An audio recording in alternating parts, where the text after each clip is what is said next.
সকলকে জানাই আসসালামু আলাইকুম। এটি আমার প্রথম ট্রাভেল ভিডিও। আপনাদের মতামত চাই যেন আরও সুন্দর ও তথ্য সমৃদ্ধ ভিডিও বানাতে পারি। বাংলাদেশ বিমানে আমি Dhaka two Bangkok up down ticket 1 মাস আগে কিনেছি, তাই খরচ কম পড়েছে। আমার ফ্লাইট টাইম ছিল 12টা 20, কিন্তু বাংলাদেশ বিমানে টেকনিক্যাল কারণে দেরি হয়। আমি সকাল 9টায় এয়ারপোর্টে এসে বোর্ডিং ও ইমিগ্রেশন শেষ করি, তারপর দীর্ঘ অপেক্ষা করি। অবশেষে 12টা 20-এ আমরা বিমানে উঠতে পারি এবং আমি বোর্ডিং পাসের সময় জানালার পাশে সিট রিকোয়েস্ট করেছিলাম, ভাগ্যক্রমে পেয়েও গিয়েছি। জানালাটা একটু ডার্ক ছিল, কিন্তু খাবার অন্যান্য স্বাদ ভালোই ছিল। বিমানে ওঠার পর আমাদের ওয়েলকাম জুস প্রদান করা হয় বিমান টেক অফের আগেই। পরবর্তীতে অনেক নাটকীয়তার পরে প্রায় 1:45-টার সময় আমাদের বিমানটা ফ্লাই করা শুরু করে। যাদের পূর্বে কোনো ভ্রমণ ইতিহাস ছিল না, তাদের বাংলাদেশ ইমিগ্রেশন আলাদা করে বিভিন্ন প্রশ্ন করা হয়েছিল।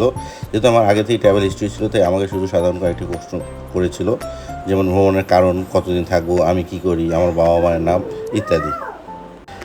যারা প্রথমবার, তাদের অতিরিক্ত কিছু ডকুমেন্টও শো করতে হতে পারে। বিমান টেক অফের প্রায় 45 মিনিট পর আমাদের খাবার প্রদান করা হয়। মেনুতে ছিল আপনার চিকেন কারি, ভাত, সবজি এবং মিষ্টি হিসেবে ছিল দই, যেটা খুব সুস্বাদু এবং মজাদার ছিল। খাবারটাও ছিল খুব মজাদার এবং সুস্বাদু। ইমিগ্রেশনের ক্ষেত্রে আমাকে শুধু অল্প 2-4টা প্রশ্ন করেই ছেড়ে দেওয়া হয়েছিল, কিন্তু যারা প্রথমবার যাচ্ছে বা যাদের পাসপোর্ট আগে কোনো বিদেশ ভ্রমণের হিস্ট্রি নেই, তাদের একটু হ্যাসেল করতে হচ্ছে। যেমন যারা চাকরিজীবী, তাদের বিভিন্ন অফিস ছুটির আবেদনপত্রের কপি বা অফিস আইডি কার্ডের কপি চাচ্ছিল এবং দেখতে চাচ্ছিল। যারা ব্যবসায়ী, তাদের ট্রেড লাইসেন্স, ব্যাঙ্ক স্টেটমেন্ট ইত্যাদি চাচ্ছিল।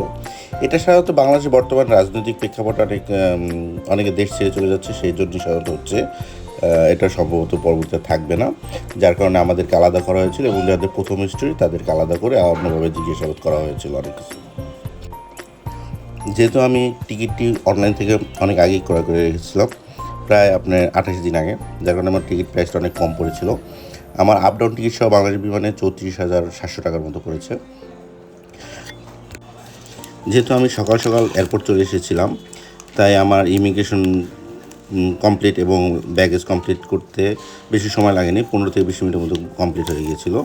তারপর আমি এয়ারপোর্টে মোটামুটি একটু ঘোরাঘুরি করেছি এবং বিভিন্ন জায়গায় মোবাইল চার্জিং অপশন ছিল, সেখানে চার্জ দিয়ে আমি আমার টুকটাক কাজ কাম ছেড়েছি মোবাইলের।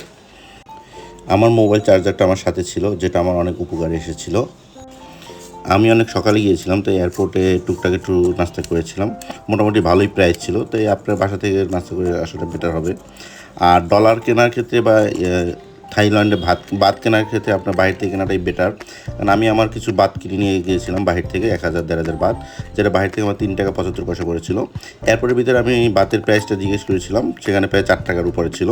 তাতে প্রায় পার বাতে আপনার 25 থেকে 30 পয়সা বেশি থাকে, তাই বাহির থেকে কিনে নেওয়াটাই বেটার। খাবার শেষে বিমানে চা এবং কফি অফার করেছিল। আমি একটু টায়ার্ড ছিল, তাই কফিটাই বলেছিলাম। কফিটাও মোটামুটি ভালোই ছিল, মজাদার ছিল। এখানে বিমানে আমার একটা দুর্ঘটনা ঘটে যায়, ভুলবশত আমার হাত থেকে কফিটা পড়ে যায়। বাট বিমানবালা এবং অন্যান্য লোকেরা আমাকে ভালোই হেল্প করেছিল, বা সাথে সাথে টিস্যু দিয়েছে এবং আন্তরিকভাবে জিনিসটা পরিষ্কার করা হয়েছে। খুব ভালো আন্তরিক ছিল এবং সেবা ছিল, সেবামূলক অ্যাটিটিউড ছিল। অবশেষে প্রায় 2 ঘন্টা 45 মিনিট পরে আমরা ব্যাংককে ল্যান্ড করি। পরবর্তীতে ব্যাংকক এয়ারপোর্টটা অনেক বড়। কিছুক্ষণ পরপরই আপনাদের ওয়াকওয়ে পাওয়া যাবে, যে চলন্ত, যেখানে হাঁটাহাঁটি করার কোনো কষ্ট নেই। আর ডানে বামে প্রচুর সিম কার্ডের দোকান পাওয়া যাবে। আমার যদিও বাংলাদেশ থেকে একটা আগে থেকে সিম নিয়ে নিয়েছিলাম থাইল্যান্ডের, যার কারণে আমার নতুন সিম কিনতে হয়নি। পরবর্তীতে আমি ওখান থেকে রিচার্জ করার চেষ্টা করেছিলাম, বাট রিচার্জে ওরা বললো এটা বাহির থেকে করতে হবে, ওদের এখান থেকে শুধুমাত্র নতুন সিম বিক্রি হয়। আমি ইমিগ্রেশন কমপ্লিট করে যখন লাগেজের জন্য ওয়েট করতেছিলাম, তখনও ডানে বামে অনেক রিচার্জের দোকান ছিল। ওখান থেকে আমি জাস্ট অল্প কিছু টাকা দিয়ে রিচার্জ করে নিয়েছি, যেটা নতুন সিম কেনার প্রায় অর্ধেকের হচ্ছেও কম প্রাইস, যার কারণে আমার অনেক টাকা সেভ হয়েছিল।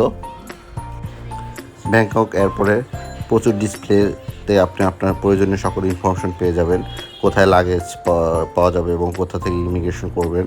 তো ডিসপ্লে দেখে দেখে নিজে একা একাই সব কিছু করা পসিবল, কোনো কারোর হেল্প প্রয়োজন নেই।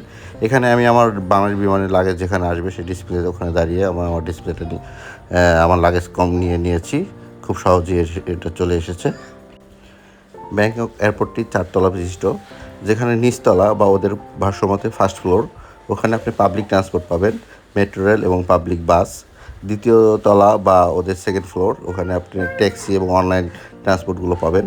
তৃতীয় তলা এবং চতুর্থ তলা, যেটা ওদের থার্ড ফ্লোর এবং ফোর্থ ফ্লোর, সেখানে আপনি প্রাইভেট গাড়ি এবং প্রাইভেট কারগুলো পাবেন।